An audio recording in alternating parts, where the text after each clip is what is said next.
ઓમ બરાબર.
परम चिदाकाश, परम ज्योति,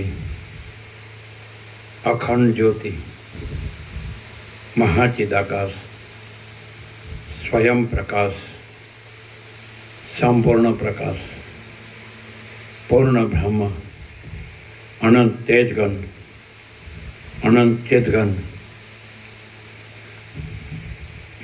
परमाकाश, केवल अनंत शुद्ध तेज घन परमाकाश, अखिल आत्मा, पूर्ण ब्रह्म, परमात्मा, परम चिदाकाश, परम ज्योति, अखंड ज्योति, अनंत पूर्ण परम चिदाकाश, परम शांति, स्वयं सिद्ध, स्वयं प्रकाश, स्वयं पूर्ण, स्वस्वरूप, यही सब कुछ है, इसके सिवा कुछ नहीं है।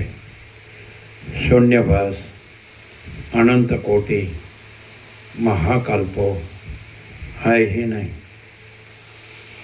महाचिदाकाश, स्वयं प्रकाश, संपूर्ण प्रकाश, महाचिदाकाश ज्योति, अनंत, अखंड, अभेद, महाचिदाकाश ज्योति, महातत्व, महासामान्य, महाचिदाकाश, स्वसंवेद्य, सहज निर्विकल्प, महाचिदाकाश, परम कैवल्य, परम शांति, परम चिदाकाश, अनंत, पूर्ण, निरपेक्ष सत, अनंत, संपूर्ण, अपरिकी, निर्भ्रांत, निरपेक्ष। वशिष्ठ राम स्थिति प्रकरण राउंड 39मो राउंड।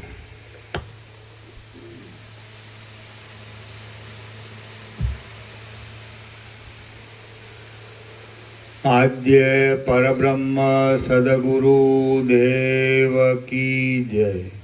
ઓમ શ્રી પરમાત્મને નમઃ. શ્રી યોગ વાસિષ્ઠ મહારામાયણ સ્થિતિ પ્રકરણ પેજ નંબર 464.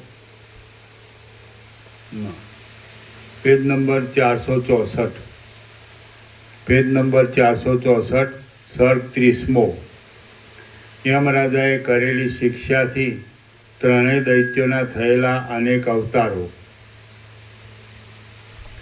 આ 30મા સર્ગમાં પાતાળની અંદર યમરાજાએ બાળી નાખેલા એ દામ આદિ દૈત્યોને કાશ્મીર દેશમાં માછલાનો અવતાર આવ્યા સુધીના અનેક અવતારો થયાની કથા કહેવામાં આવશે. વશિષ્ઠ બોલ્યા, હે રામ, એ પ્રમાણે દાનવો હણાઈ ગયા અને દેવો રાજી થયા. ત્યારે ભયથી વિહવળ થયેલા દામ, વ્યાલ અને કટ રાંક થઈ ગયા. હવે આમ સંભરાસુરનું સૈન્ય નાશ પામ્યું એટલે તે કોપથી બળબડી ઉઠ્યો. કલ્પાંતના અગ્નિની જેમ પ્રજ્વલિત થઈને તે દામ, વ્યાલ તથા કટને પૂછવા લાગ્યો, મારું સૈન્ય ક્યાં? એટલે દામ, વ્યાલ અને કટ સંભરાસુરના ભયથી પોતાના દેશને છોડી ગયા અને 7મા પાતાળમાં જઈને રહ્યા. એ પાતાળમાં કાળની પેઠે બીજાઓને ત્રાસ આપી શકનારા અને નરકરૂપી સમુદ્રોનું પાલન કરનારા યમદૂતો કૌતુકથી રહે છે. કોઈથી પણ ભય પામી નહીં એવા તે યમદૂતો ત્યાં આવેલા એ 3 દૈત્યોને અનુક્રમે દેહધારી ચિંતાઓ જેવી 3 કન્યાઓ આપી. દામ આદિએ 3 દૈત્યોએ અપાર દુષ્ટ વાસનાઓનું ગ્રહણ કર્યું હતું. યમદૂતોની સાથે રહીને તેમણે પાતાળમાં 10,000 વર્ષનું પોતાનું આયુષ્ય વિતાવ્યું. આ કન્યા મારી પ્રિય છે અને એનાથી જ મારી પ્રભુતા છે. એવા પ્રકારના દુષ્ટ અને દ્રઢ સ્નેહમાં તેઓ બંધાઈ ગયા અને તેમના આયુષ્યનો મોટો ભાગ એમ વ્યતીત થયો. એવામાં એકવાર મોટા નરકો સંબંધી કામકાજોનો વિચાર કરવા સારું યમરાજા પ્રારબ્ધ યોગે ત્યાં આવી પહોંચ્યા. ત્યારે તેમને છત્ર, ચામર આદિ ચિહ્નો નહીં હોવાને લીધે તે અસુરો આ યમરાજા છે એમ જાણી શક્યા નહીં. તેમને એક સામાન્ય ચાકર સમજીને તેમને પોતાના વિનાશ માટે તેમને વંદન પણ કર્યા નહીં. આથી કોપ પામેલા યમરાજાએ માત્ર પોતાની ભ્રમરનો ઈશારો કરીને તેમને અંગારાઓથી ધગધગતી નરકની ભૂમિઓમાં નંખાવ્યા. ત્યાં મિત્રોથી, બંધુઓથી અને સ્ત્રીઓથી સંયુક્ત એવા એ 3 દૈત્યો દયા ઉપજે એ રીતે બરાડા પાડવા લાગ્યા. તેમજ જે વનના ઊના પવનોથી નાના ઉગવા માંડેલા વૃક્ષો બળી જાય છે તેમ તેઓ નરક સંબંધી અગ્નિની ગરમીથી બળી ગયા. લાંબા કાળ સુધી યમદૂતોના સંસર્ગથી પ્રાપ્ત થયેલી ક્રૂર વાસનાને લીધે તેઓ વધનું તથા બંધનનું કામ કરનારા ભીલ લોકો થયા અને તેવો અવતાર પામીને તેઓ ભીલ લોકોના રાજાને ત્યાં કિંકરો થઈને રહ્યા. પછી એ જન્મને અંતે તેઓ ખાડાઓમાં કાગડા થયા. કાગડાના અવતાર પછી તેઓ ગીધ થયા અને ગીધના અવતાર પછી પોપટ થયા. પોપટના અવતાર પછી તેઓ ત્રિગર્ત દેશમાં સુવર થયા. સુવરના અવતાર પછી તેઓ પર્વતોમાં ઘેટા થયા અને ઘેટાના અવતાર પછી તે દુર્બુદ્ધિવાળાઓ મગધ દેશમાં કીડા થયા. હે રામ, દુષ્ટ વાસનાઓથી વ્યાપ્ત થયેલા એ લોકોએ એ રીતે જુદી જુદી વિચિત્ર યોનિઓનો અનુભવ કર્યો અને હમણાં તેઓ કાશ્મીરના વનની અંદર એક ખાબોચિયામાં માછલા થઈને રહ્યા છે. જેમ સમુદ્રમાં તરંગો ઉત્પન્ન થઈને પાછા નષ્ટ થાય છે તેમાં વિચિત્ર અવતારોનો અનુભવ કરીને વારંવાર મરણ પામેલા એ લોકો હમણાં માછલાના અવતારમાં દાવાનળથી ઉકળેલું કાદવ જેવું થોડું થોડું પાણી પીધા કરે છે. જૂના કાદવની પેઠે શિથિલ થઈ ગયા છે અને મરતા નથી તેમ જીવતા પણ નથી. સંસારરૂપી સમુદ્રમાં પડેલા વાસનારૂપી તંતુઓથી પ્રેરાયેલા અને શરીરોરૂપી તરંગોએ ખડની પેઠે લાંબા કાળ સુધી અનેક પ્રદેશોમાં પહોંચાડેલા એ 3 જીવો હજી સુધી પણ અવિનાશી ફળ આપનારા ઉપશમને પ્રાપ્ત થયા નથી. તો હે રામ, વાસનાઓની પ્રબળતા કેવી દારૂણ છે તેનો તમે વિચાર કરો. શ્રી યોગ વાસિષ્ઠ મહારામાયણમાં સ્થિતિ પ્રકરણનો દામ વ્યાલ કટ જન્માંતર ચરિત્ર વર્ણન નામનો સર્ગ 30મો સમાપ્ત. સર્ગ 31મો. અર્થ હાનિ અને અનર્થ પ્રાપ્તિ અહંકારથી જ થાય છે. આ 31મા સર્ગમાં અહંકારથી જ અર્થની હાનિ અને અનર્થની પ્રાપ્તિ કહેવાશે અને પદાર્થોની સત્તાનો તથા અસત્તાનો ખુલાસો કરવામાં આવશે. વશિષ્ઠ બોલ્યા, હે મહાબુદ્ધિમાન રામ, એટલા માટે તમને સાવચેત કરવા સારું હું હસતા હસતા કહું છું કે દામ વ્યાલ અને કટ તેઓનું જે થયું તે તમારું ન થવું જોઈએ. વિવેકનું અનુસંધાન નહીં કરવાને લીધે ચિત્ત આવી અભિમાનરૂપ આપત્તિને ગ્રહણ કરે છે અને તેથી સહજમાં અનંત જન્મોના દુઃખો પ્રાપ્ત થાય છે. દેવતાઓને પીડનારા સંભ્રાસુરના સૈન્યનું સેનાપતિપણું ક્યાં અને ક્યાં ગરમીથી તપેલા કાદવના સમૂહમાં જર્જરિત માછલાઓના અવતાર. દેવતાઓના સૈન્યને નસારનારું મોટું ધૈર્ય ક્યાં અને ક્યાં ભીલોના રાજાના દરબારમાં ક્ષુદ્ર કિંકરપણું. અહંકાર વગર કેવળ ચૈતન્યના પરિસ્પંદને લીધે ઉદારપણું તથા ધીરપણું ક્યાં અને ક્યાં મિથ્યા વાસનાઓના આવેશથી અહંકારની નીચ કલ્પનાઓ. શાખાઓથી તથા વાંકા તાતણાઓથી ઘાટો સંસારરૂપી આ વિસ્તરેલો ઝેરી વેલો અહંકારરૂપી અંકુરમાંથી ઉદય પામે છે. આથી હે રામ, સતત પ્રયત્ન કરીને અંદરથી અહંકારને ટાળી નાખો અને જે કાંઈ દેહાદિક છે તે હું નથી એવી ભાવના કરીને સુખી થાઓ. આનંદિક રસ અને પરમ શીતળતાવાળું પરમાત્મારૂપ ચંદ્રમંડળ અહંકારરૂપી વાદળાથી ઢંકાઈને અદૃશ્ય થઈ ગયું છે. એ દામ વ્યાલ અને કટ નામના 3 માયિક દૈત્યો મુદ્દલ હતા જ નહીં, છતાં અસ્તિત્વ કૌંસમાં જન્મ મરણના પ્રવાહમાં સત્તા હોવાપણું છતાં અસ્તિત્વ પામ્યા. તેઓ અહંકારરૂપી પિશાચના વળગાડને લીધે હાલ કાશ્મીર દેશના મોટા અરણ્યની અંદર એક નાના તળાવની પાસેના ખાબોચિયામાં માછલા થઈને રહ્યા છે. ત્યાં શેવાળના ટુકડાઓ માટે ટાંપ્યા કરે છે. રામ બોલ્યા, જે પદાર્થ મુદ્દલ હોય જ નહીં તેનું હોવું સંભવતું નથી અને જે હોય તેનું ન હોવું સંભવતું નથી, આવો નિયમ છે. હવે 3 જણ મુદ્દલ હતા જ નહીં તો તેઓ જન્મ મરણના પ્રવાહમાં સ્થિતિને કેમ પાત્ર થયા એ મને કહો. વશિષ્ઠ બોલ્યા, હે મહાબાહુ, તમે કહો છો એમ જ છે. જે પદાર્થ કોઈ દિવસે કાંઈ પણ હોય નહીં તે પદાર્થ સંસારના પ્રવાહમાં સ્થિતિને પામતો જ નથી, પણ પ્રથમ સૂક્ષ્મ હોય તે આવિર્ભાવથી મોટો થાય છે. હવે તમે જ કહો કે કયા પદાર્થ સત્ય છે અને કયા પદાર્થ અસત્ય છે. તમારી વાત સાંભળીને પછી હું યોગ્ય દ્રષ્ટાંતથી તમને સમજાવીશ. રામ બોલ્યા, હે બ્રહ્મન, આ જે આપણે છીએ તે સાચા જ છીએ, તેથી સંસારના પ્રવાહમાં રહ્યા છીએ. પણ દામ આદિ 3 જણા તો ખોટા જ હતા, છતાં તેમને સંસારના પ્રવાહમાં સ્થિતિ પામ્યાનું કેમ કહો છો? વશિષ્ઠ બોલ્યા, જેમ દામ આદિ દૈત્યો માયામય હોવાને લીધે ખોટા જ હતા, છતાં જાજવાના પાણીના પૂરની પેઠે સાચા જેવા લાગ્યા હતા, તેમ સૂર અસુર તથા દાનવો સહિત આપણે પણ ખોટા જ છીએ અને ખોટા છતાં પણ ચેષ્ટા કરીએ છીએ, જઈએ છીએ અને આવીએ છીએ. રામપણું પણ ખોટું છે અને વશિષ્ઠપણું પણ ખોટું છે.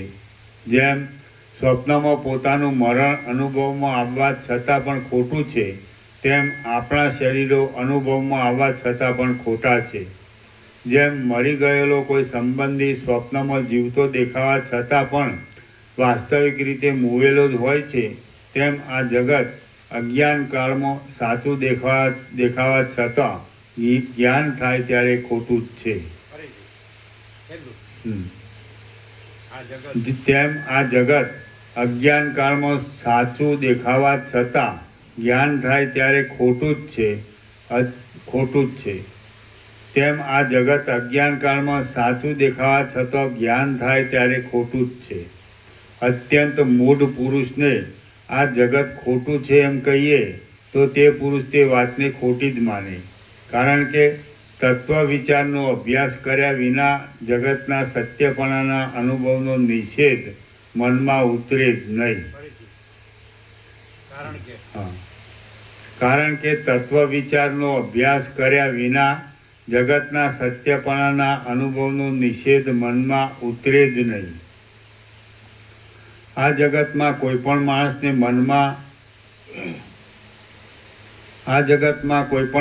મનમાં જે દ્રઢ નિશ્ચય થઈ ગયો હોય તે નિશ્ચય તત્વ વિચારના અભ્યાસ વિના કદી પણ નાશ પામે નહીં. આ જગત ખોટું છે અને બ્રહ્મ જ સાચું છે એમ જે માણસ વાત કરે છે તે માણસને બીજા મૂઢ માણસ ગેલા જેવો ગણીને હસી કાઢે છે. બાકી ગેલો તો પોતે જ છે. આ પ્રમાણે જો કે અજ્ઞાનીની વાતને જ્ઞાની માને નહીં અને જ્ઞાનીની વાતને અજ્ઞાની માને નહીં, એ પરસ્પર સરખું છે તો પણ જ્ઞાની અને અજ્ઞાની સરખા સંભવે જ નહીં. જેમ મત્ત અને અમત્ત સરખા ગણાય નહીં, અંધકાર અને પ્રકાશ સરખો ગણાય નહીં અને છાયા તથા તડકો સરખા ગણાય નહીં, તેમ જ્ઞાની અને અજ્ઞાની સરખા ગણાય જ નહીં. મૂર્ખ માણસને મોટા પ્રયત્નથી સમજાવવા લાગીએ તો પણ જેમ સબ પોતાના પગથી ચાલી શકે નહીં તેમ મૂર્ખ માણસ પ્રત્યક્ષ અનુભવમાં આવતા જગતને મિથ્યા માની શકે જ નહીં. મૂર્ખ માણસની આગળ સઘળું જગત બ્રહ્મ છે જ એમ કહેવું પણ બંધ બેસતું ન થાય. કારણ કે તપનો તથા વિદ્યાનો સંસ્કાર નહીં હોવાને લીધે અજ્ઞાનીએ બ્રહ્મનો નહીં પણ જગતનો જ અનુભવ કર્યો હોય છે. હે રામ, જે પુરુષ અત્યંત અજ્ઞાની ન હોય તથા અત્યંત જ્ઞાની પણ ન હોય તેની પાસે જ જગતના અસત્યપણાની અથવા બ્રહ્મથી અભિન્નપણાની વાત કરવી શોભે છે. આ અત્યંત જ્ઞાની પુરુષ પોતાના સ્વરૂપ વિના બીજું કાંઈ જોતો જ નથી. તેથી તેની પાસે જગતનો નિષેધ કરવો સંભવતો નથી. અત્યંત જ્ઞાની પુરુષ પોતાના સ્વરૂપ વિના બીજું કાંઈ જોતો જ નથી. તેથી તેની પાસે જગતનો નિષેધ કરવો સંભવતો નથી. જેની દ્રષ્ટિમાં જગત હોય તેની પાસે જગતનો નિષેધ કરવો સંભવે. પણ જ્ઞાની તો આજે આ જે સઘળું છે તે કેવળ શાંત પરબ્રહ્મ જ છે એવો સર્વદા અનુભવ કર્યા કરે છે. માટે તેની પાસે જગતનો નિષેધ કરવો કેમ સંભવે? મારામાં મારા સ્વરૂપ વિના બીજું કાંઈ છે જ નહીં અને જેમ સોનામાં કડા આદિ બીજો આકાર થયો છે તેમ મારામાં કોઈ બીજો આકાર થયો નથી. એ રીતે અત્યંત જ્ઞાની પુરુષ સારી પેઠે સમજે છે. માટે તેની પાસે શું જગતનો નિષેધ કરવો હોય? તેમજ અત્યંત અજ્ઞાની પુરુષ પણ પોતાનામાં પંચ ભૌતિકપણા વિના બીજું કાંઈ જાણતો જ નથી. તેથી જેમ વીંટી વગેરેને જોનારા બાળકની દ્રષ્ટિમાં સોનું હોતું જ નથી તેમ અત્યંત અજ્ઞાનીની દ્રષ્ટિમાં બ્રહ્મ હોતું જ નથી.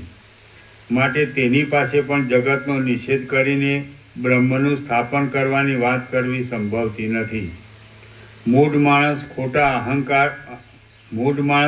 અહંકારમય જ હોય છે અને તત્વવેત્તા માણસ સાચા આત્મામય જ હોય છે. માટે તેમની પાસે જગતનો નિષેધ કરીને બ્રહ્મનું સ્થાપન કરવાની વાત કરવી ઘટે જ નહીં. અત્યંત અજ્ઞાની માણસ પોતાની પેઠે સર્વને દેહમય જ સમજે છે.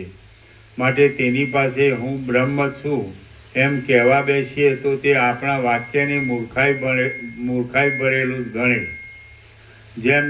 જેમ કે કોઈ માણસ કહે કે હું તો ઘડો છું તો એ વાક્ય ગાંડાઈ ભરેલું જ ગણાય. વાસ્તવિક રીતે વિચાર કરતાં જગત ખોટું ઠરે છે. એટલા માટે આપણે પણ કદી સાચા નથી અને દામ આદિ દૈત્યો પણ સાચા ન હતા. વિદ્વાનોના અનુભવની રીતે વિચારતો પણ તેઓ અને આપણે અસત્ય છીએ અને યુક્તિથી વિચાર કરતો પણ તેમનું અને આપણું હોવાપણું સંભવતું નથી. શુદ્ધ નિરંજન અને જ્ઞાન સ્વરૂપ જે બ્રહ્મ છે તે જ સત્ય છે. અને સત્ય બ્રહ્મ સર્વવ્યાપક છે, શાંત છે, તથા તેનો ઉદય કે અસ્ત કાંઈ પણ નથી. સઘળું જગત શાંત બ્રહ્મ જ છે અને તેમ હોવાને લીધે શૂન્ય નથી, પણ પૂર્ણપણાથી રહેલું છે. હે રામ, એ પૂર્ણ બ્રહ્મમાં આ સઘળી સૃષ્ટિઓ કેવળ તેના વિવર્તરૂપ અન્ય રૂપે પ્રતીત થવા રૂપ છે. જેમ તિમિર નામના રોગવાળાની જે પોતાની દ્રષ્ટિ છે તે જ આકાશમાં કેશના ઝીણા ચકરડા આદિ રૂપે પ્રતીત થાય છે, તેમ જે પૂર્ણ સ્વરૂપ છે તે જ આ સૃષ્ટિઓ રૂપે પ્રતીત થાય છે. ચૈતન્યનો સ્વભાવ જ એવો છે કે તે પોતાના સ્વરૂપને જેવા પ્રકારનું ધારે છે તેવા પ્રકારનું થોડી વારમાં જુએ છે અને અનુભવે છે. આમ છે એટલા માટે જગત જે અવિદ્યમાન છે તે પણ ચૈતન્યની દ્રષ્ટિથી ક્ષણ માત્રમાં વિદ્યમાન જેવું થઈ જાય છે. જગતમાં કોઈ પણ પદાર્થ સત્ય નથી અને કોઈ પણ પદાર્થ અસત્ય નથી, પરંતુ આ વાત નિસંશય છે કે ચૈતન્ય પોતાના રૂપને જેવું ધારે છે તેવા પ્રકારથી તે રૂપે ઉદય પામે છે. જે રીતે દામ આદિ 3 દૈત્યો ઉદય પામ્યા હતા તે રીતે જ આપણે ઉદય પામ્યા છીએ. માટે તેઓ સાચા તો આપણે પણ સાચા, અને તેઓ ખોટા તો આપણે પણ ખોટા. હે રામ, તેઓમાં અને આપણામાં શી વિશેષતા છે? આ મહાચૈતન્ય અંત વગરનું છે, સર્વવ્યાપક છે અને નિરાકાર છે. તેની અંદર જે ભાગ જેવા આકારનું મનન કરે છે તે ભાગ તેવા આકારથી ઉદય પામે છે. જ્યાં જે ભાગનું ચૈતન્ય દામ આદિ આકારનું મનન કરવા લાગ્યું ત્યાં તે ભાગનું ચૈતન્ય તેવા આકારના અનુભવને લીધે દામ આદિ રૂપોથી સંપન્ન થયું. જ્યાં એ ચૈતન્ય તમારા તથા મારા વગેરે આકારોનું મનન કરવા લાગ્યું ત્યાં તેવા આકારોના અનુભવને લીધે તે તેવા આકારોથી સંપન્ન થયું છે. નિરાકાર ચિદાકાશના સ્વપ્નનો જે પ્રતિભાસ છે તેનું જ જગત એ નામ પડેલું છે. જેમ સૂર્યના તાપના અમુક ભાગનું ઝાંઝવાના પાણી એ નામ પાડવામાં આવે છે, તેમ મહાચૈતન્યના અમુક ભાગનું જગત એવું નામ પાડવામાં આવ્યું છે. એ મહાચૈતન્ય પોતાના જે સ્થળમાં મનન કરે છે તે સ્થળમાં તે દ્રશ્ય કહેવાય છે, અને જે સ્થળમાં તે મનન વગરનું હોય છે તે સ્થળમાં તે મોક્ષ કહેવાય છે. વાસ્તવિક રીતે જોતા એ મહાચૈતન્ય સ્થળના વિભાગો વગરનું છે, તેથી તે મનન વગરનું પણ કદી નથી અને મનવાળું પણ કદી નથી. છતાં આ દેખવામાં આવતું જે જગત છે તે બ્રહ્મ જ છે એમ સમજાવવા માટે તમારી પાસે આ વિભાગોની કલ્પના કહી છે. જે બ્રહ્મ છે તે જ જગત છે અને જે જગત છે તે જ બ્રહ્મ છે. જેમ 2 પર્યાય શબ્દોના અર્થમાં ભેદ હોતો નથી, તેમ બ્રહ્મ અને જગત એ શબ્દોના અર્થમાં પણ ભેદ નથી. જેમ તિમિરવાળું નેત્ર પોતાના જ પ્રકાશને મોવાળાના ઝીણા ચકરડા જેવો દેખે છે, તેમ અજ્ઞાનરૂપ ઉપાધિવાળું ચૈતન્ય પોતાના સ્વરૂપને જગત છે એમ જાણે છે. મોવાળાનું ચકરડું એ કાંઈ જ નથી, પણ દ્રષ્ટિ જ મોવાળાના ચકરડા રૂપે પ્રતીત થાય છે. તેમાં દેખવામાં આવતું જગત એ કાંઈ જ નથી, પણ બ્રહ્મ જ જગત રૂપે પ્રતીત થાય છે. ચિદાકાશનો સ્વભાવ જ એવો છે. આરોપની દ્રષ્ટિથી જોતા વ્યાપક મહાચૈતન્યમાં સર્વના આરોપનો સંભવ છે. તેથી આપણા અનુભવમાં આવે છે તે સર્વત્ર છે. અપવાદની દ્રષ્ટિથી જોતા તેમાં ક્યાંય કાંઈ પણ નથી અને અનુભવમાં પણ આવતું નથી. આથી જે આ જગત છે તે શાંત, ભેદરહિત, સત્ય, એક અને પૂર્ણ જ છે. તો એવો નિશ્ચય રાખીને તમે પણ શોક, ભય અને ભેદનો ત્યાગ કરીને પૂર્ણ રૂપે જ રહો. મહાચૈતન્યનું પોતાનું રૂપ અત્યંત શાંત અને સ્વચ્છ છે. તે મોટી શિલાના ગર્ભની પેઠે ઘટ્ટ હોવાથી અંદર બીજા કોઈ પદાર્થનો સમાવેશ હોવાને યોગ્ય નથી. આથી તેની અંદર ક્યાંય જગત છે કે નહીં એવા વિચારો કરવા પણ યોગ્ય નથી. માત્ર એટલું જ સમજવું યોગ્ય છે કે પ્રતિભાસ માત્રથી જે જગત છે તે જગત રૂપે જ દેખાય છે. શ્રી યોગ વાસિષ્ઠ મહારામાયણમાં સ્થિતિ પ્રકરણનો સદસન્નિકારણ નામનો સર્ગ 31મો સમાપ્ત.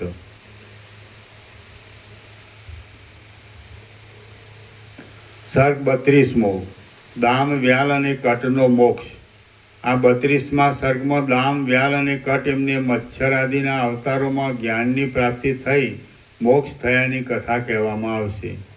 રામ બોલ્યા, હે મુનિ, બાળકની દ્રષ્ટિમાં જેમ યક્ષ તથા પિશાચ હોય છે તેમ દામ વ્યાલ અને કટ એ અજ્ઞાનીઓની દ્રષ્ટિમાં જ છે, પણ જ્ઞાનીઓની દ્રષ્ટિમાં નથી. તેમના દુઃખનો અંત કેમ અને ક્યારે આવશે? વશિષ્ઠ બોલ્યા, હે રામ, હે યમદૂતો, દામ વ્યાલ અને કટના સગા હે રામ, હે યમદૂતો, દામ વ્યાલ અને કટના સગા થયા હતા. વશિષ્ઠ બોલ્યા, હે રામ, જે યમદૂતો દામ વ્યાલ અને કટના સગા થયા હતા તેમણે યમરાજને પ્રાર્થના કરી હતી. ત્યારે યમરાજાએ જે કહ્યું તે તમે સાંભળો. જ્યારે આ દામ આદિ 3 જીવો પરસ્પરથી જુદા પડશે અને પોતાની જૂની સ્થિતિની વાત સાંભળશે ત્યારે પોતાના તત્વને જાણી તેઓ અવશ્ય મુક્ત થશે. રામ બોલ્યા, હે બ્રહ્મન, 3 જીવો પોતાના વૃત્તાંતને ક્યાં, ક્યારે, કોની પાસેથી અને શી રીતે સાંભળશે એ વાત અનુક્રમથી મને કહો. વશિષ્ઠ બોલ્યા, કાશ્મીર દેશની અંદર મોટા કમળોવાળું તળાવ છે. તેને કિનારે ખાબોચિયું છે. તેમાં વારંવાર ઘણી માછલાની યોનિઓ ભોગવીને એ ચપળ મત્સ્યો ખાબોચિયાની ખરાબી થતાં જ્યારે કાળ ગતિને લીધે પાડા વગેરે પશુઓથી મરણ પામશે ત્યારે તે જ પદ્મસર કમળના તળાવમાં તેઓ સારસોની યોનિને પામશે. જગતના શણગાર સમયે સારસ પક્ષીઓ એ તળાવની અંદર રાતા કમળોની પંક્તિઓમાં, બીજી જાતના કમળોની પંક્તિઓમાં, શેવાળના ઉત્તમ વેલાઓમાં, તરંગોના આવર્તોમાં, તરતા પુષ્પોરૂપી હિંડોળાઓમાં, નીલકમળોની લતાઓમાં અને શીતળ વલણોવાળા જળકળોના સમૂહરૂપી વાદળાઓની પંક્તિઓમાં પ્રેમપૂર્વક ભોગો ભોગવશે. એમ લાંબો કાળ વિહાર કર્યા પછી તેમને અંતઃકરણની શુદ્ધિ તથા વિચાર બુદ્ધિ સારી રીતે પ્રાપ્ત થશે. એ પછી તેઓ જુદા પડશે અને તે પછીના અવતારમાં મુક્તિ પામશે. જેમ વિવેક દ્રષ્ટિથી વિચાર કરતા સત્વ, રજ અને તમ એ 3 ગુણો જુદા પડી જાય છે તેમ મુક્તિ પામવા સારું પ્રારબ્ધ યોગે 3 જીવ જુદા પડશે. લક્ષ્મીના ભારે દબદબાવાળા કાશ્મીર દેશમાં વૃક્ષોથી શોભી રહેલું અધિષ્ઠાન નામનું એક નગર ઉત્પન્ન થશે. જેમ નાના કમળના મધ્યમાં દોડી થાય છે તેમ તે નગરના મધ્યમાં પ્રદ્યુમ્ન શિખર નામનું એક શિખર થશે. તે શિખરની ઉપર જાણે બીજું એક શિખર ઉત્પન્ન થયેલું હોય એવું અને વાદળાઓ સુધી પહોંચેલી મોટી શાખાઓવાળું એક ઉત્તમ ઘર થશે. તે ઘરના ઈશાન ખૂણામાં ઉપરની ભીંતમાં એક કોતર હશે અને તેમાં નિરંતર ચાલતા પવનથી તણખલા હાલ્યા કરતા હશે. એ માળામાં એ વ્યાલ નામનો દાનવ ચકલા નામનો પક્ષી થશે. પહેલી વાર જ થોડુંક શાસ્ત્ર સાંભળ્યું હોય એવો બ્રાહ્મણ જેમ અર્થ વિનાનું બોલ કરે છે તેમ એ પક્ષી અર્થ ન સમજાય એવો ચીંચી ચીંચી શબ્દ કર્યા કરશે. તે જ સમયમાં અને સ્વર્ગ જેવા તે જ નગરમાં જાણે બીજો ઇન્દ્ર હોય એવો શ્રી યસ્કરદેવ નામનો રાજા થશે અને ત્યાં તે રાજાના ઘરની અંદર મોટા સ્તંભના પાછળના છિદ્રમાં દામ નામનો દાનવ કુણા ગણગણાટ કરનારો મચ્છર થશે. અધિષ્ઠાન નામના એ જ નગરની અંદર તે જ સમયમાં રત્નાવલી વિહારી નામનું એક ક્રીડા કરવાનું ઘર થશે. તે વિહાર ગૃહમાં એ ભૂમિપાલને ઋષિ નામનું અમાત્ય હશે. તે મંત્રીને બંધ તથા મોક્ષ હાથમાં રહેલા આમળાની જેમ હશે. તેની બેઠકના ઓરડામાં કટ નામનો દાનવ, કલકલિયો નામનો પક્ષી થશે અને તે રૂપાના પાંજરામાં એ મંત્રીને વિનોદ કરવાનું સાધન થઈ રહેશે. હે રામ, એ નૃષિ નામનો રાજમંત્રી દામ, વ્યાલ અને કટ આદિ દૈત્યોની આ શ્લોકબદ્ધ રચાયેલી કથાને લોકની પાસે વાંચશે. પછી કલકલિયો થયેલો તે કટ દાનવ આ કથા સાંભળશે એટલે તેને પોતાની જૂની સ્થિતિનું સ્મરણ થશે. આમ તેને પોતાના જીવરૂપનો બોધ થશે એટલે તે પરમ મોક્ષ પદ પામશે. પ્રદ્યુમ્ન શિખર ઉપર ઘરની ભીંતની કોતરની અંદર રહેનારો ચકલો પક્ષી પણ ત્યાંના લોકોને મોઢેથી એ કથા સાંભળીને પરમ મુક્તિને પ્રાપ્ત થશે. વળી રાજાના ઘરની અંદર થાંભલાની કોતરમાં રહેનારો મચ્છર પણ પ્રસંગોપાત એ કથા સાંભળી પરમ મુક્તિને પ્રાપ્ત થશે. આમ હે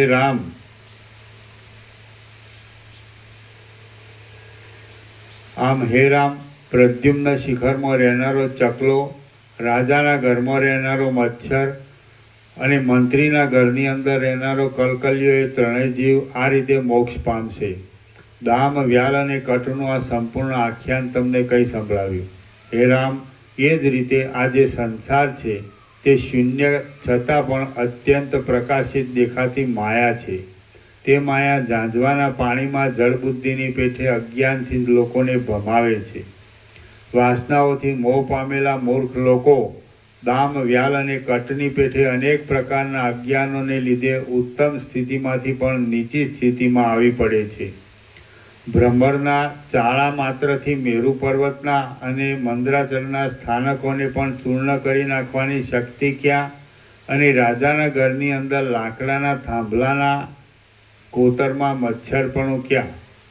હાથની થપ્પડ માત્રથી સૂર્યબિંબને તથા ચંદ્રબિંબને પાડી નાખવાની શક્તિ ક્યાં, અને પ્રદ્યુમ્ન શિખર ઉપર ઘરની અંદર ભીંતના કોતરમાં ચકલાપણું ક્યાં? હાથમાં લીલા માત્રથી મેરુ પર્વતને તોડી લેવાની શક્તિ ક્યાં, અને ઋષિ નામના મંત્રીના ઘરમાં કલકલિયાપણું ક્યાં?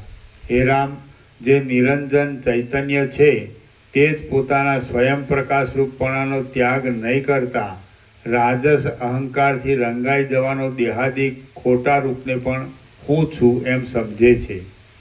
જીવ પોતાની જ વાસનારૂપ ભ્રાંતિને લીધે પોતે જાણે ચૈતન્ય સ્વરૂપથી ભિન્નપણું પામ્યો હોય એવો થાય છે.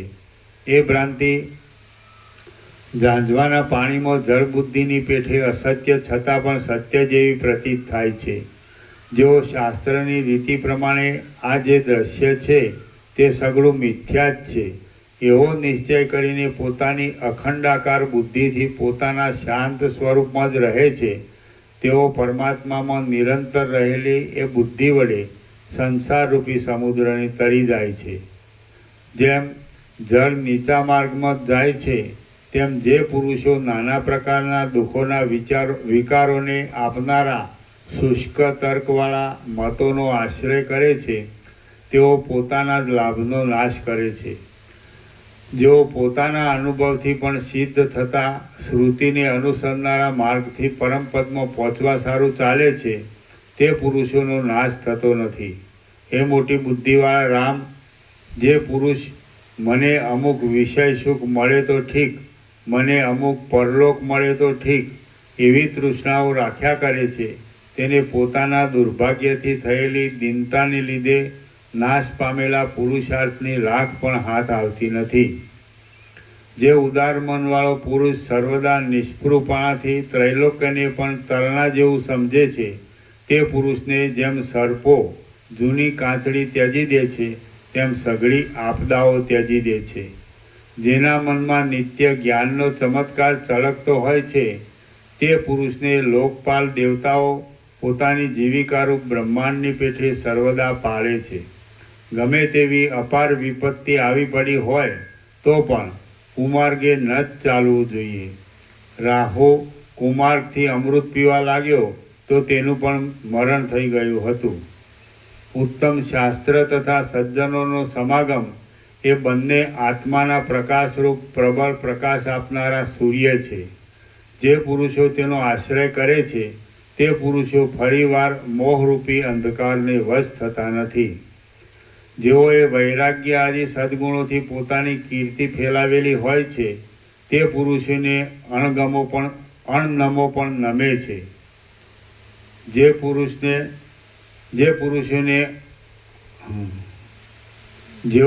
જેઓએ વૈરાગ્ય આદિ સદ્ગુણોથી પોતાની કીર્તિ ફેલાવેલી હોય છે તે પુરુષોને અણનમો પણ નમે છે.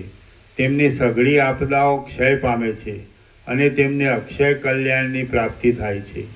જેમને સદ્ગુણો મેળવવામાં અસંતોષ હોય છે, વેદાંત શાસ્ત્ર સાંભળવામાં રાગ હોય છે અને જેમને સત્ય બોલવાનું તથા બ્રહ્મનું અનુસંધાન કરવાનું વ્યસન હોય છે તેઓ જ મનુષ્ય છે. બીજાઓ તો પશુ જ છે.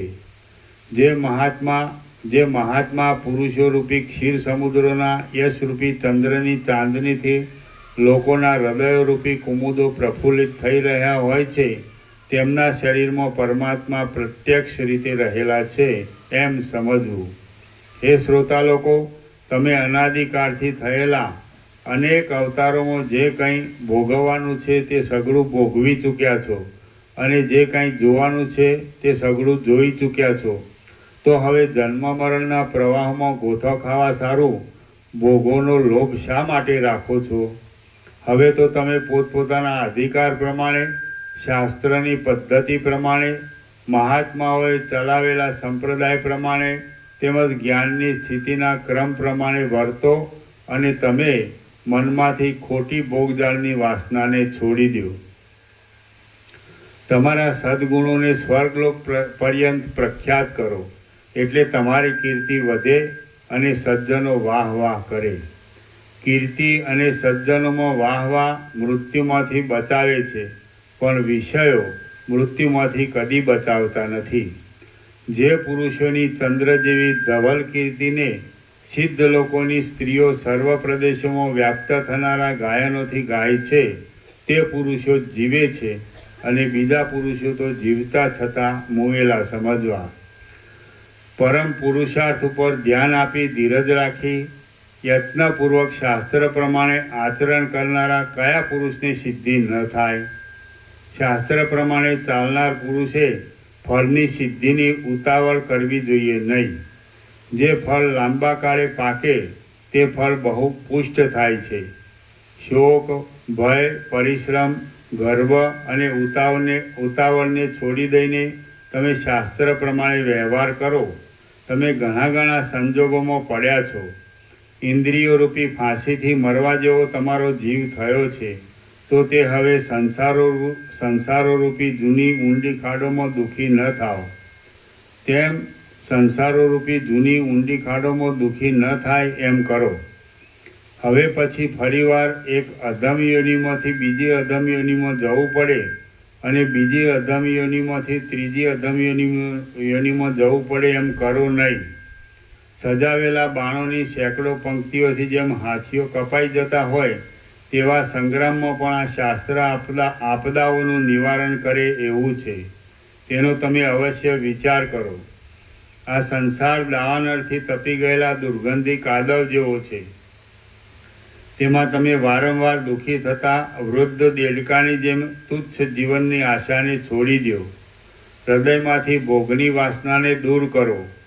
હે આર્ય લોકો, ધનની રકમ એકઠી કરવાથી શું વળવાનું છે? ધનની તૃષ્ણાને છોડી દઈને તમે શાસ્ત્રનો વિચાર કરો. સર્વ પ્રદેશોમાં આ બ્રહ્મ છે, આ બ્રહ્મ છે એવી ભાવના કરીને બ્રહ્મનો જ વિચાર કરો. પશુઓની પેઠે કોઈ નીચ લોકોની પ્રેરણાથી ચાલો નહીં. ધન આદિની તૃષ્ણારૂપ ગાઢ અને લાંબી એવી મોટી નિદ્રા કંગાળપણું આપનારી છે. પરિણામે તે દુર્ભાગ્યપણું કરનારી છે અને સારા ફળથી રહિત છે. તેને તમે ત્યજી દો અને જાગ્રત થાઓ. જેમ સુકાતા જતા ખાબોચિયામાં વૃદ્ધ કાચબો આળસુ થઈને પડ્યો રહે છે, તેમ તમે આ સંસારમાં આળસુ થઈને પડ્યા રહો નહીં, પણ જરાની અને મરણની શાંતિને માટે ઉદ્યમમાં મચા રહો. અર્થ: ધનની સંપત્તિથી અનર્થ થાય છે, ભોગના સમૂહથી સંસારરૂપી રોગ ઉત્પન્ન થાય છે, અને સઘળી સંપત્તિઓ એક જાતની વિપત્તિઓ છે. માટે સંસારના સર્વ પદાર્થોમાં અનાદર કરવો એ જ જય છે.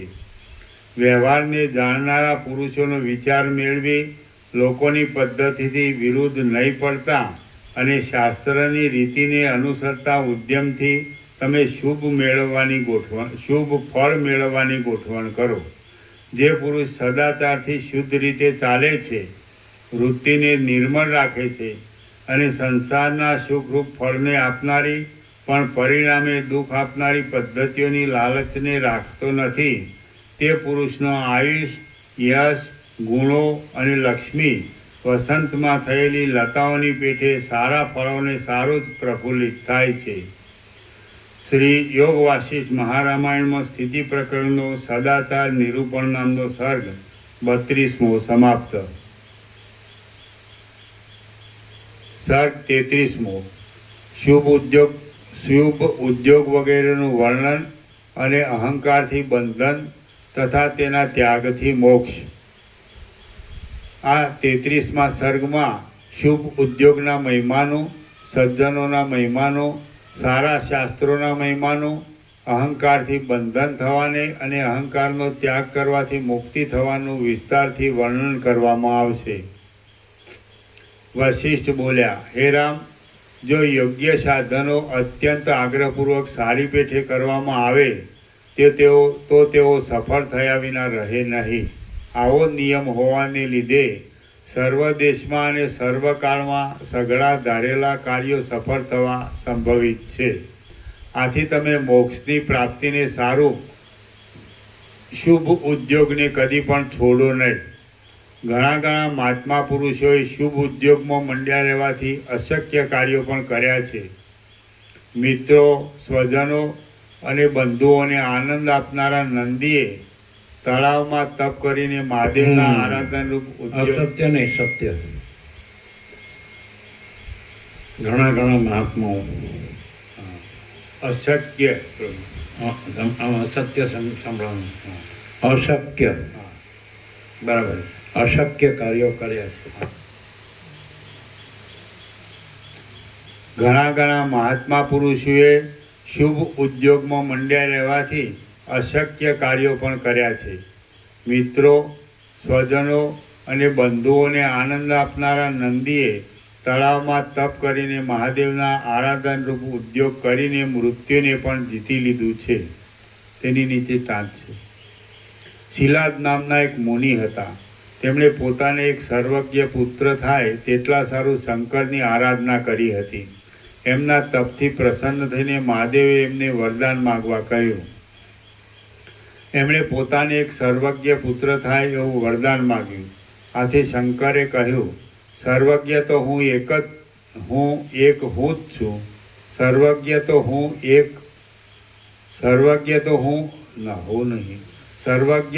એક હું જ છું. એથી તમે મારા અંશે કરીને એક પુત્ર થશે અને તે 16મા વર્ષે મરણ પામશે. આમ શિલાદ મુનિને નંદી નામનો પુત્ર થયો. પોતાનું મરણ 16મે વર્ષે છે એમ જાણીને તે નંદીએ પણ શંકરનું પૂજન કરવા માંડ્યું. હવે તે 16મે વર્ષે શંકરનું પૂજન કરતો હતો તેવામાં મૃત્યુએ તેને પાસ વડે બાંધવા માંડ્યો. એટલે શંકરે પ્રગટ થઈને મૃત્યુને ડાબે પગે લાત મારી મૃત્યુ પાસો ભેદી નાખ્યા અને નંદીને અજરામર કરી પોતાના સેવક તરીકે સ્થાપ્યો.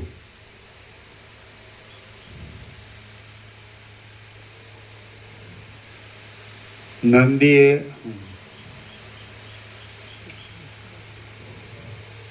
ઘણા મહાત્મા પુરુષોએ શુભ ઉદ્યોગમાં મંડ્યા રહેવાથી અશક્ય કાર્યો પણ કર્યા છે. મિત્રો, સ્વજનો અને બંધુઓને આનંદ આપનારા નંદીએ તળાવમાં તપ કરીને મહાદેવના આરાધનરૂપ ઉદ્યોગ કરીને મૃત્યુને પણ જીતી લીધું છે. ઉદ્યોગને લીધે સૈન્યોથી તથા ધનોથી સંપન્ન થયેલા બળીરાજા આદિ દૈત્યો જેમ હાથીઓ કમળના સમૂહોને કચરી નાખે છે તેમ સઘળા ઉત્કર્ષવાળા દેવોને પણ કચરી નાખ્યા હતા. જેમ બ્રહ્મા સૃષ્ટિ કરે છે તેમ મરુત રાજાના યજ્ઞમાં મહર્ષિ સંવર્તે તપના પ્રભાવથી દેવતાઓ તથા દૈત્યો સહિત નવી સૃષ્ટિ કરી હતી. એના નીચે ટિપ્પણ છે. મરુત રાજાના યજ્ઞમાં ઇન્દ્રે વિઘ્ન કર્યું હતું, તેથી મહર્ષિ સંવર્તે નવી સૃષ્ટિ ઉત્પન્ન કરીને તે યજ્ઞ પૂરો કર્યો હતો. વિશ્વામિત્રે વારંવાર સઘળાઓના કરતા અત્યંત અધિક તપ કરીને બ્રહ્મર્ષિપણું પણ મેળવ્યું છે, અને તે બીજા ક્ષત્રિયોને મળવું બહુ કઠિન છે. દુર્ભાગી ઉપમન્યુના નીચે ટાંચ. ઉપમન્યુના પિતાની સ્થિતિ અત્યંત ગરીબ હતી. બીજા બાળકોને દૂધ પીતા જોઈને ઉપમન્યુએ પણ માની આગળ દૂધ માટે રડવા માંડ્યું. આથી માતાએ બાળકને પટાવવા માટે એને લોટ બેળવેલું પાણી આપ્યું. ઉપમન્યુને આની ખબર પડી એટલે તેણે તપ કર્યું અને શંકરની સ્તુતિ કરી. તેથી શંકર પ્રસન્ન થયા અને તેમણે તેને ક્ષીરસાગરને માટે નિવાસ આપ્યો. ક્ષીરસાગરને તટે નિવાસ આપ્યો. દુર્ભાગી ઉપમન્યુને માંડ લોટ બેળવેલું પાણી દૂધના બદલામાં મળ્યું હતું, અને તેને તે રસાયણ સમજીને પીતા હતા. છતાં તેમને તપના પ્રભાવથી ક્ષીર સમુદ્ર મેળવ્યો હતો. ત્રૈલોક્યમાં પ્રખ્યાતિ પામેલા વિષ્ણુ તથા બ્રહ્મા આદિને પણ કાળ તણખલાની પેઠે ચાવી જાય છે. છતાં શ્વેત નામના મુનિએ તેને ભક્તિથી અને અત્યંત દ્રઢતાથી જીતી લીધો હતો. સાવિત્રી રાજકુમાર સત્યવાનની સ્ત્રી હતી, અને યમરાજ તેના પતિને લઈ જતા હતા. ત્યારે તે પતિની પાછળ ગઈ અને સ્તુતિ આદિથી તથા યુક્તિ ભરેલા વચનોથી યમરાજને વશ કરીને તેણે પોતાના પતિને યમના હાથમાંથી છોડાવીને જીવતો કર્યો હતો. શાસ્ત્રમાં કહેલા શુભ ઉદ્યોગમાંનો એક પણ ઉદ્યોગ એવો નથી કે જેનું ફળ ન મળે. એટલા માટે તમારે અંતઃકરણમાં વિચાર કરીને ઉદ્યોગથી સર્વોત્તમ મુક્તિપદ મેળવવું જોઈએ. સુખ દુઃખ તથા જન્મ આદિ દશાઓરૂપ સઘળી ભ્રાંતિઓનું મૂળ કાપી નાખે એવું તો એક આત્મજ્ઞાન જ છે.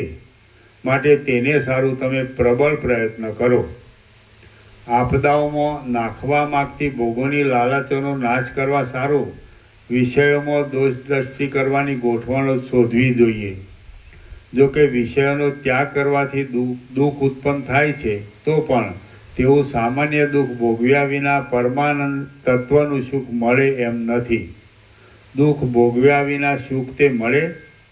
જો કે બ્રહ્મ નિત્ય પ્રાપ્ત જ છે, તેથી તેની પ્રાપ્તિ સારું શ્રમ આદિ સાધનો રાખવાની જરૂર નથી. તો પણ બ્રહ્મનું નિત્ય પ્રાપ્તપણું જાણવામાં આવ્યું ન હોય ત્યાં સુધી એ સાધનો પરમ પુરુષાર્થરૂપ છે, બહુ કામના છે, અને પ્રથમ બ્રહ્મ જ્ઞાનના સુખને પ્રકટ કરનારા છે એમ સમજો. દેહાભિમાનનો ત્યાગ કરી સર્વદા શાંતિનો આશ્રય કરી તથા બુદ્ધિથી પોતાનું આર્યપણું વિચારીને સજ્જનોનું સેવન કરવું જોઈએ. સજ્જનોના સેવન વિના તપો, તીર્થો કે શાસ્ત્રોથી સંસારરૂપી સમુદ્રમાંથી પાર ઉતરવાના કામમાં જય મેળવી શકાય એમ નથી. જેને દિવસે દિવસે લોભ, મોહ તથા રોષ ઓછા થતા જતા હોય અને જે શાસ્ત્ર પ્રમાણે પોતાના કાર્ય કરતો હોય તેને સજ્જન જાણવો. એવા સજ્જનોના સંગથી કોઈ દિવસે બ્રહ્મવેતા પુરુષોનો સંગ પણ અવશ્ય પ્રાપ્ત થાય છે, અને ત્યારે આ દ્રશ્યરૂપ ખટપટનો અત્યંત અભાવ થઈ જાય છે. દ્રશ્યનો અભાવ થાય તો પછી પરબ્રહ્મ જ અવશેષ રહે છે, કારણ કે દ્રશ્યનો અભાવ થતાં જીવ પણ બ્રહ્મમાં જ લય પામે છે. આ દ્રશ્ય દેખવામાં આવતું જગત ઉત્પન્ન જ થયું નથી, હતું નહીં, ઉત્પન્ન થશે નહીં, અને વર્તમાન કાળમાં પણ નથી જ. પણ જે છે તે કેવળ નિરુપાધિક બ્રહ્મ જ છે. આવા પ્રકારની હજારો યુક્તિઓથી મેં તમને ઉત્પત્તિ પ્રકરણમાં સમજાવ્યું છે. આ પ્રકરણમાં પણ સમજાવતો આવું છું, અને હવે પણ જે સર્વ વિદ્વાનોના અનુભવમાં આવેલું છે તે દેખાડીશ. બ્રહ્માંડના સર્વ અનુભવનું અધિષ્ઠાન પરબ્રહ્મ નામનું મહાચૈતન્ય છે. તે નિર્મળ છે અને શાંત છે. માટે તેમાં આકાશ આદિ સતથી ઉત્પન્ન થાય છે, અસતથી ઉત્પન્ન થાય છે કે માયાથી ઉત્પન્ન થાય છે? જો તે માયાથી ઉત્પન્ન થાય છે એમ માનીએ તો માયાથી જે ઉત્પન્ન થાય તે મિથ્યા જ હોય, માટે ઉત્પત્તિ થઈ જ નથી એ સિદ્ધ થાય છે. બ્રહ્મમાં આકાશ આદિનું ઉત્પન્ન થવું જ સંભવતું નથી. બ્રહ્મ છિદ્રોથી રહિત છે, કૂટસ્થ છે અને નિત્ય છે. તેમાં હજારો ટાંકણાઓથી પણ છિદ્રરૂપ આકાશ ઉત્પન્ન કરવું અશક્ય છે. જલાદિકની ઉત્પત્તિ વિશે પણ આ પ્રમાણે સમજવું. અચંચળ મહાચૈતન્યમાં માયારૂપ કલ્પિત ઉપાધિવાળો જે અંશ છે તે જ આ જગતરૂપે જણાતા ચમત્કારને ઉત્પન્ન કરે છે અને તે જ આ જગત છે એમ જાણે છે. મહાચૈતન્યમાં માયોપાધિક અંશની કલ્પના કરવાથી ચૈતન્યમાં ભેદ થાય છે એમ સમજવું નહીં. જેટલા જેટલા બ્રહ્માંડના અનુભવો છે તે સઘળા મહાચૈતન્યરૂપી સૂર્યના કિરણોના સમૂહ જેવા છે. કિરણોના સમૂહ અને કિરણોવાળાનો શો ભેદ છે? આ પ્રમાણે છે. એટલા માટે મહાચૈતન્યરૂપી સૂર્ય નિર્વિકલ્પ જ છે એમ કહેવું યોગ્ય છે. વિચાર કરવાથી એ મહાચૈતન્યનો જે સાક્ષાત્કાર થાય છે તે જગતરૂપ અનુભવનો અસ્ત છે અને જે સાક્ષાત્કારનો અભાવ છે તે જગતરૂપી અનુભવનો ઉદય છે. જે અહંકાર છે તેનું ખરું સ્વરૂપ જ્યાં સુધી જાણવામાં ન આવ્યું હોય ત્યાં સુધી ત્યાં અહંકાર પરમાત્મામાં મેલરૂપ છે. પણ જો અહંકારનું ખરું સ્વરૂપ જાણવામાં આવે તો અહંકાર પરમાત્મા રૂપ જ મોક્ષરૂપ જ થઈ જાય છે. સ્વરૂપથી જાણવામાં આવેલો અહંકાર અહંકારરૂપ નથી રહેતો. પણ જેમ પાણી પાણીની સાથે એક થઈ જાય છે તેમ પરમાત્માની સાથે એક થઈ જાય છે. અનુભવમાં આવતું અહંકાર આદિ જગત વાસ્તવિક રીતે છે જ નહીં.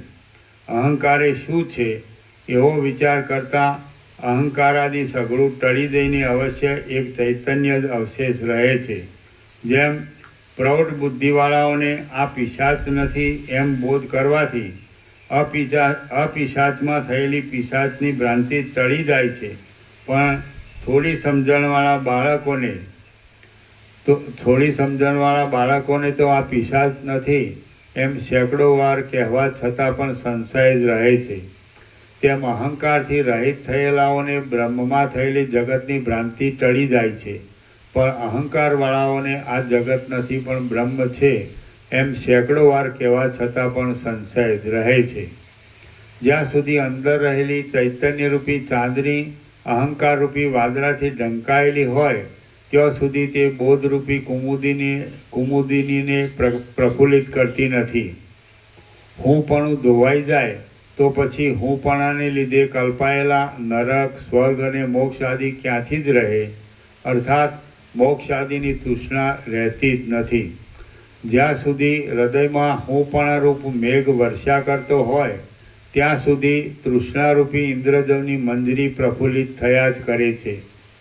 નિત્ય ચૈતન્યને દબાવીને અહંકારરૂપી મેઘ જ્યાં સુધી રહ્યો હોય ત્યાં સુધી અજ્ઞાનરૂપી અંધારું રહ્યા જ કરે છે અને કદી પણ પ્રકાશ થતો નથી. આ અહંકાર મુદ્દલ છે જ નહીં અને જીવે પોતે જ તેને મિથ્યા કલ્પી લીધેલો છે. જેમ બાળકે સંભ્રમથી કલ્પી લીધેલો પિશાચ બાળકના દુઃખને માટે જ છે પણ હર્ષને માટે નથી, તેમ તે અહંકાર જીવને દુઃખ માટે જ છે પણ હર્ષને માટે નથી. મિથ્યા જ કલ્પાયેલા અહંકારથી કાચી બુદ્ધિવાળા પુરુષને અનંત જન્મ મરણ આપનારો મોહ થાય છે. જેમ કે દામ આદિ દૈત્યોને થયો હતો. આ દેહ હું છું એવા ભારે મોહથી અધિક બીજું કાંઈ પણ અનર્થભૂત અજ્ઞાન સંસારમાં થયું નથી અને થશે પણ નહીં. સંસારના જે કાંઈ આ સુખ અને દુઃખ અત્યંત આવ્યા કરે છે તે સઘળું અહંકારરૂપી નરકના મોટા પરિણામરૂપ છે. અહંકારરૂપી અંકુરને વિચારવાળા મનરૂપી હળથી ઉખેડીને નાખી દેવામાં આવે તો સંસારનો નાશ કરનારું એવું જ્ઞાનરૂપી ધાન્ય કોઈ પણ રીતે છેદાતું નથી, પરંતુ તે તો હજારો શાખાઓથી વૃદ્ધિ પામીને ફળદાયી થાય છે. જે અહંકાર છે તે જ અનંત જન્મરૂપી વૃક્ષોનો કાંટો છે તે વૃક્ષોની આ મારું એવા પ્રકારની મમતારૂપ હજારો શાખાઓ ફેલાયેલી છે. વાસના આદિ પદાર્થો શિમળાના પાકા ફળોની પેઠે જરાક ઠોકર વાગવાથી ફાટી પડે એવા છે, અને તે મોટા મોટા તરંગોની પંક્તિઓની પેઠે જરાક પ્રત્યાઘાતથી તૂટી જાય એવા છે. માટે તેમને વિચારરૂપી ઠોકર તથા પ્રત્યાઘાત દેવો જોઈએ. વાસ્તવિક રીતે જેમાં અહંકાર નથી તેવો આત્મા પોતાને તિરોહિત થઈ ગયેલી હું છું એવી ભાવનાથી સંસારરૂપી ચક્રના ભ્રમણ જેવો માત્ર જણાય છે. જન્મરૂપી અરણ્યમાં જ્યાં સુધી અહંકારરૂપી અંધકાર ફેલાયેલો છે ત્યાં સુધી ચિંતારૂપી આ મદોન્મત પિશાચણીઓ ગર્જના કરે છે. જે અધમ માણસને અહંકારરૂપી પિશાચ વળગ્યો હોય છે તે માણસના તે વળગાટને મટાડવા માટે શાસ્ત્રો કે મંત્રો કોઈ પણ સમર્થ નથી. રામ બોલ્યા, હે બ્રહ્મન, એ અહંકાર કયા ઉપાયથી ન વધે? હા, જે અધમ માણસને અહંકારરૂપી પિશાચ વળગ્યો હોય છે તે માણસના તે વળગાટને મટાડવા માટે શાસ્ત્રો કે મંત્રો કોઈ પણ સમર્થ નથી.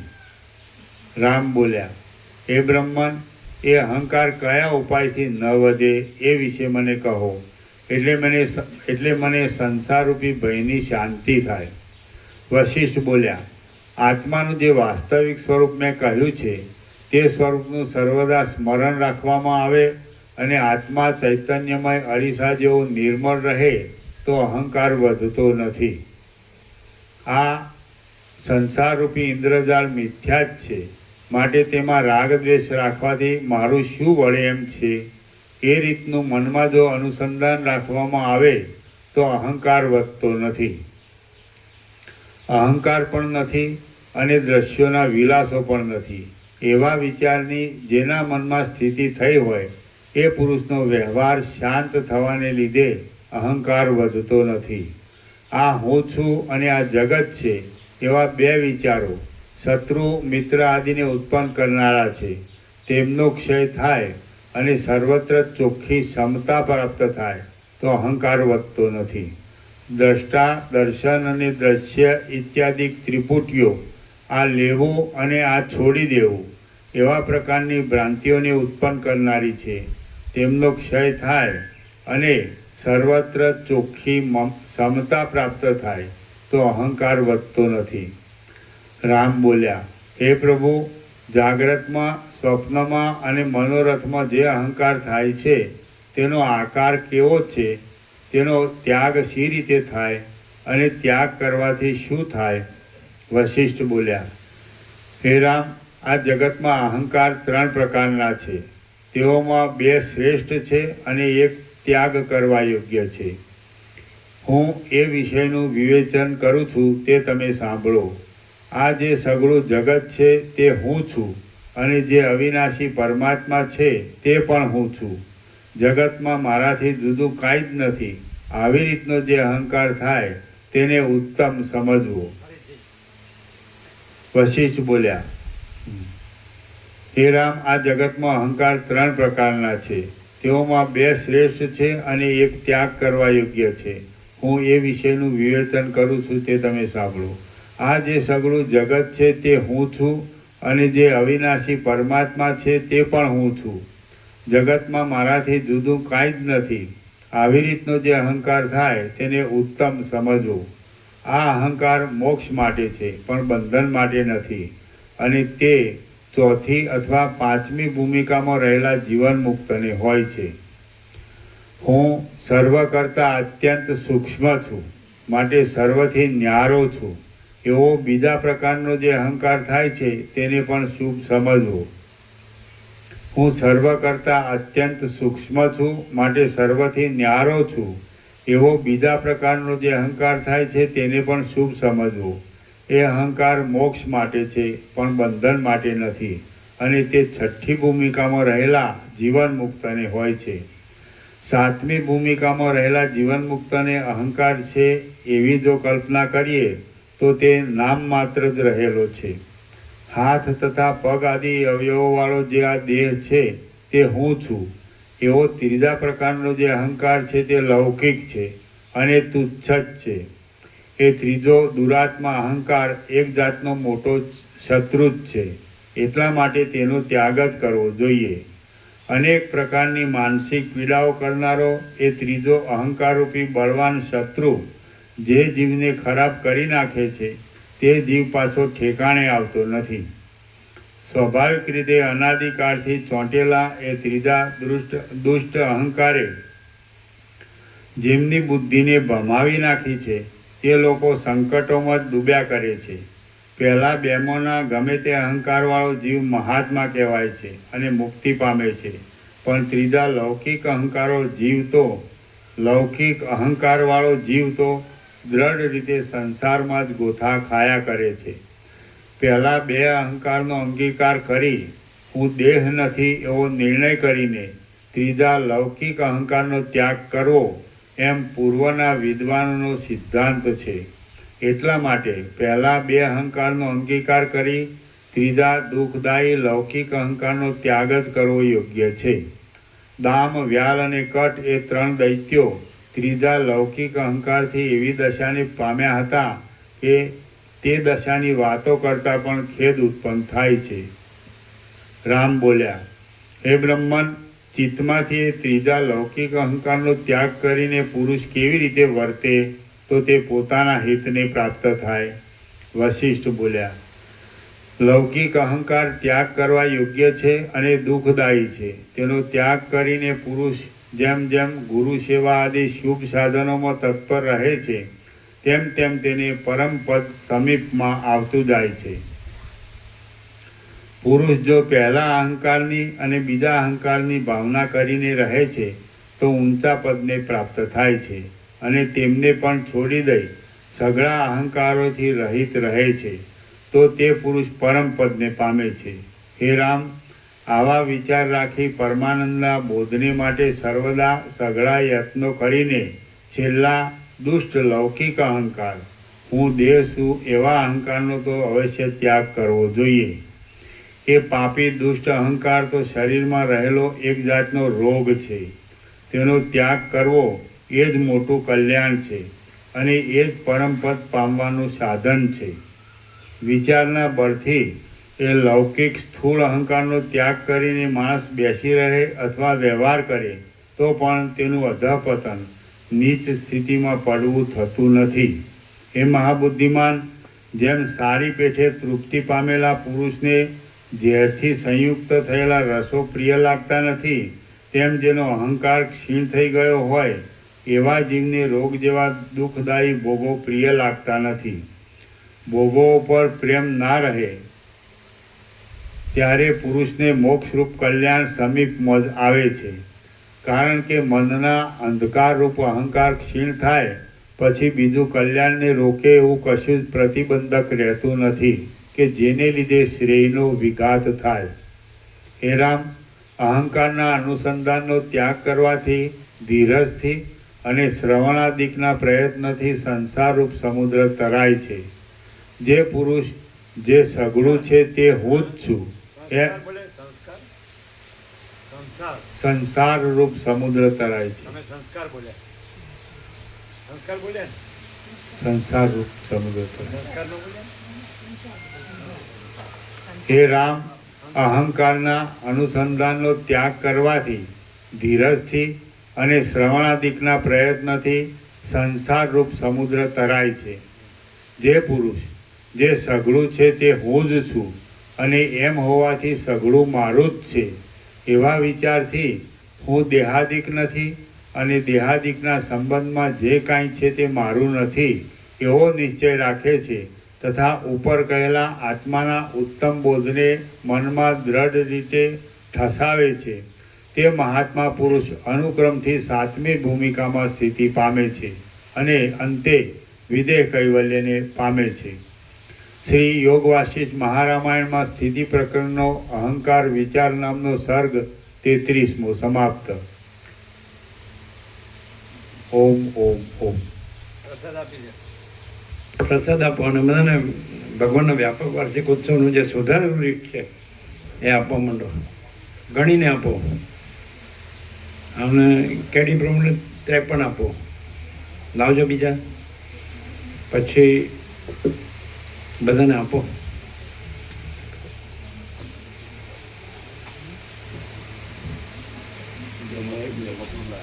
હે બરાબર છે, પણ અત્યારે જે બાળકો જેટલા હોય એટલાને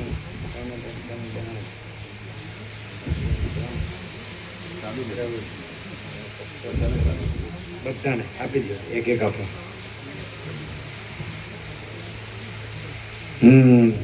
આપણે કેડી પ્રમાણે 53 આપો.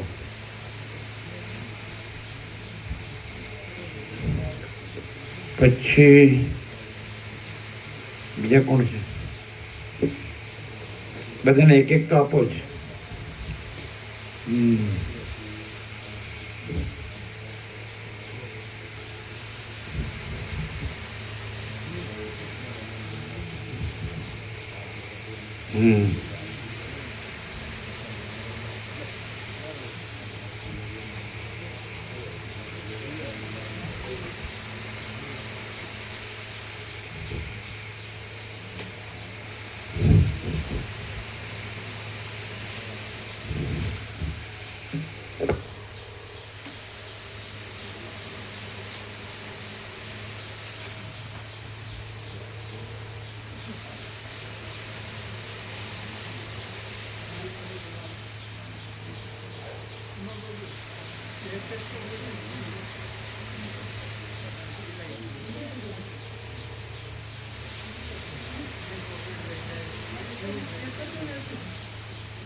ન મળે હોય બધાને એક એક આપો. આ સુધારેલું લિસ્ટ છે, બધાને આપો.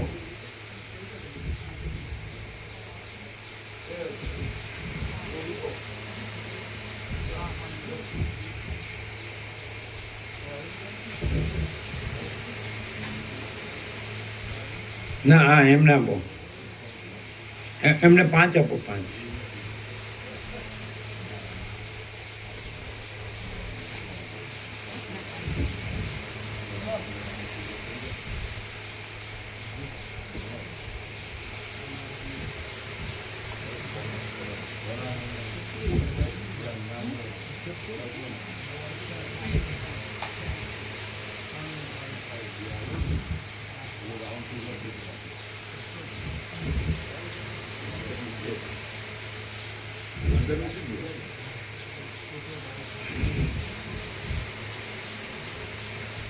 પછી આ લોકોને સેવા કરે છે એ લોકોને આપજો પ્રસાદ, અને તમે પણ લેજો જે બાકી. તમે લીધો?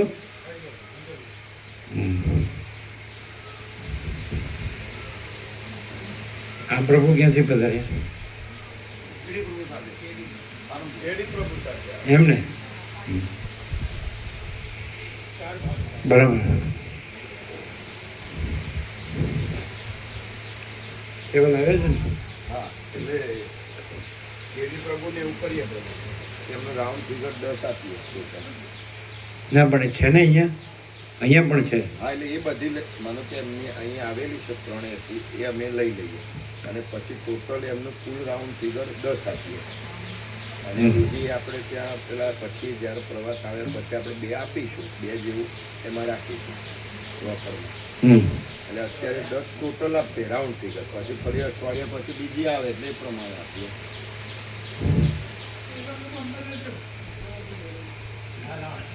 બરાબર. એક મિનિટ. અમારી પાસે